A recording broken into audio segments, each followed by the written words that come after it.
Okay, mga katropa, for today's video, welcome my vlog, no. Ito mga katropa, yung pagla-live ni Tikla para magkaalaman na kung ano ba maganda ito o nakakasama. Kasi may solusyon dito para maanuan ni Tikla, para malaman ni Tikla kung anong katayuan natin na mga email. Okay, ito. Pakinggan niyo mga kabady. Bakla habang sinusubok, ginugupitan ka. Sino naman kaya ang tao ng Okay. grupo na ito na sinaula at hayaan Pakinggan niyo. ang grupo ng MIA? Ibibigyan natin ito ng opinion. Mapansin ito na mga kinukulan para panagutin at madala sa kanyang kalukuhan. Bakla lang solusyon dyan eh. Ha? Oo, kaya naman dumarami. Presidente lang dumaan, hindi masugpo-sugpo yung mga MILF na yan. Bakit? Hindi nila naisip, bakla lang solusyon dyan. Talaga? Oo. Okay. Nakita na yung kabastusan ni Tikla. Ito kasi mga kabady. Ibig sabihin, sa pananalita ni Tikla, ilang presidente na, ilang administering presidente na dumaan sa atin dito sa Mindanao na hindi tayo masugpo-sugpo. Anong pananalita yan? Hindi maganda. Kasi ibig sabihin, matagal na sila may plano sa atin na ubusin, hindi tayo masugpo-sugpo. Kasi ito, naririnig nyo, kaya hindi ilang presidente na ang dumaan.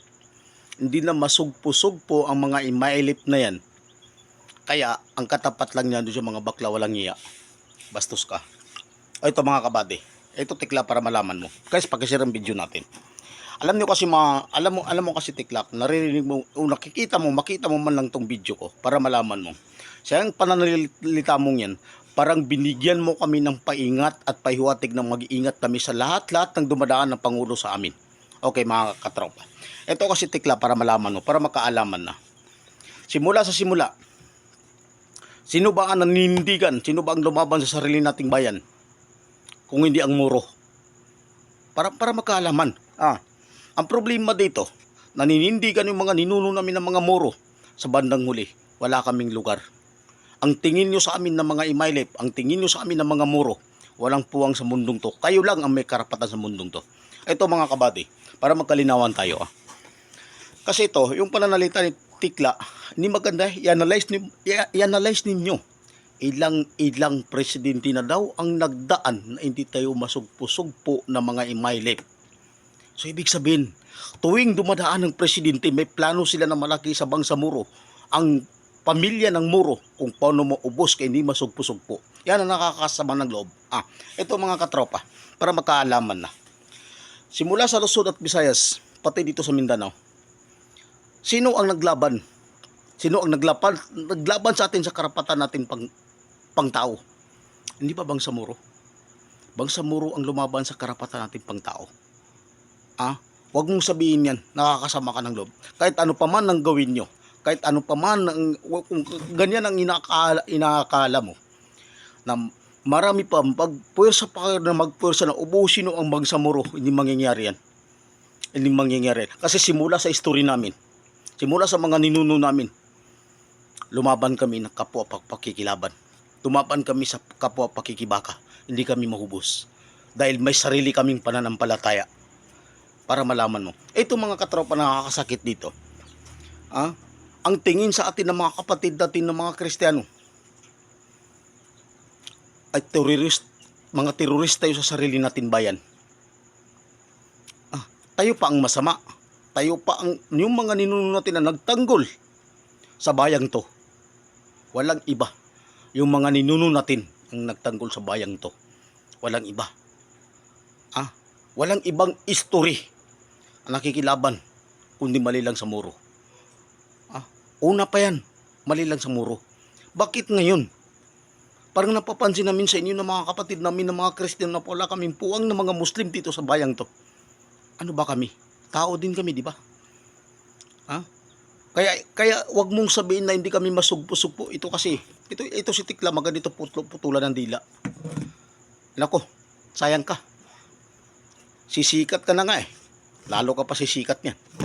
Nako mga katropa, kung inaakala ninyo natakot kami sa ganyan, hindi. Palagi kaming handa, kahit anong oras, kahit anong klaseng bagay, palagi kaming handa. Ang Bangsamoro ay matatag. Walang kinatatakutan ng Bangsamoro. Isa lang ang kinatatakutan ng Bangsamoro, mali lang sa pananampalataya. Yan lang ang kinatatakutan ng Bangsamoro. Huwag mong sabihin yan. Walang iya ka ng baklaan. Ha? Kung makamura naman, kung dito ka sa harap ko, sampalin kita. Sa totoo lang. Oh, sa totoo lang. Yung ano natin, yung mga kapatid ko ng mga Kristiyano, tugunan nyo to ng pansin. Yung mga senator natin dyan, tugunan nyo ng pansin kasi ito, hindi maganda ito, hindi magandang biro. Parang nagpapaiwatig. Ilang administering presidente na daw nagdaan, hindi kami masugpo-sugpo. I-analyze niyo ba? Kung ano yan, maganda ba yan? Ang idudulot niyan ay maganda? Hindi. Masama. Masama. Ha? Ibig sabihin, tuwing dumadaan ng Pangulo sa Pilipinas na to, ay, hindi pala pamamalakad ang ginagawa ninyo. Hindi pala patas ang linalaban niyo sa amin ng mga Bangsamoro. Kaya nasabi ni Tiklan, hindi kami masugpo-sugpo. Anong nilalaman ng hindi masugpo? Hindi magandang words. Pinakamasamang pananalita yan. Nakakasama ng loob, mga kabady. Grabe, no? Ang tingin nyo sa amin, mga demonyo kami sa sarili naming bayan. Alam nyo kung ano kami sa Mindanao. Niit sa inyong kaalaman. Sinakop ang Luzon, Visayas, Mindanao. Sinakop ang Mindanao. Walang kaukulang magandang kasulatan. Sa pilitan, sinakop ang gobyerno ang aming bayan. Sa pilitan. Walang maganda na requirements. Walang maganda na mga kasulatan. Walang katibayan ng kasulatan. Ay ang Mindanao ay puwersang sinakop ng administre. Ito, para makaalaman na. Pasensya lang kayo mga kabady, kasi nakakasama ng loob eh. Ito ang tugunan nyo ng pansin para mainto na ito na usapan na to. Ganyan pala. Huwag nyong isipin kung ganito, hindi kami masugpo-sugpo. Mali kayo. Mali kayo ng akala. Lalo kaming tatatag. Huwag ganyan. Alam mo ha. ikaw lang may alam ha. May mas maigit pa dyan sa ginagawa mo. Kung dito ka lang, sampalin kita. Totoo lang.